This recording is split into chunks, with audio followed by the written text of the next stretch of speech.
আজ জামাই ষষ্ঠী। প্রত্যেক বছরের মতন এই দিনটাতে রাস্তায় বেরোলেই দেখা যায় যে সব জামাইরা মেয়েদের সাথে নিয়ে আনন্দ করে শ্বশুরবাড়ি যাচ্ছেন, আর শাশুড়িরা খুব আনন্দের সাথে জামাইকে হরেক রকম পদ রান্না করে খাওয়াতে ব্যস্ত থাকেন।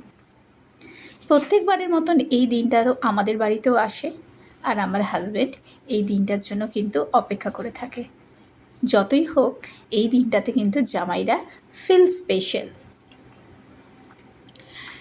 এবছরের জামাই ষষ্ঠী তো তার কিন্তু ব্যতিক্রম হয়নি, তবে এবছরের জামাই ষষ্ঠীটা একটু অন্যরকমভাবে আমরা কাটাবো।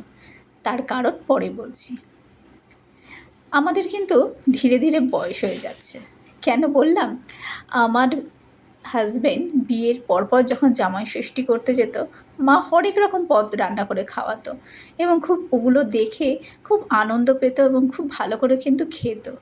কিন্তু এখন কিন্তু মাকে বলেই দেওয়া থাকে যে মা, আপনি কিন্তু 1টা থেকে 2টো, এর বেশি কিন্তু রান্না করবেন না, দরকার হলে আপনি আমাকে সারা সপ্তাহ ধরে খাওয়ান।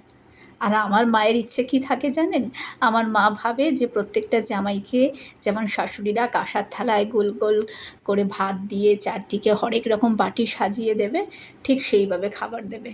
আর প্রত্যেকটা জামাই ষষ্ঠীর দিন আমার হাজব্যান্ড বলে যে না, আমাকে 1 থেকে 2, এর বেশি কিন্তু খাবার দেবেন না, আপনি আমাকে সারা সপ্তাহ ধরে দেন, আমি 1টা 2টো করে খাবো, কিন্তু একসাথে একদিনে 7-8 রকমের রান্না করে খাওয়াবেন না। তবে এবারের জামাই ষষ্ঠীটা একটু অন্যরকম, কারণ আমার মায়ের কিছুদিন আগে একটা অপারেশন হয়েছে। তাই আমার হাজব্যান্ড বলল, এবারে জামাই ষষ্ঠী করতে আমরা যাব না, এবারে মার বাবাকে ডাকবো আমাদের বাড়িতে জামাই ষষ্ঠী উপলক্ষে। এতদিন ধরে আমরা গেছি মাদের কাছে, মাদের হাতের রান্না খেয়ে এসেছি, ওনারা আমাদেরকে খাইয়েছেন, এবারের পালা আমাদের, এবারে আমরা রান্না করে মাদেরকে খাওয়াবো। তাই একটা আস্ত ইলিশ মাছ এনেছে এবং সেটাই কাটা হচ্ছে।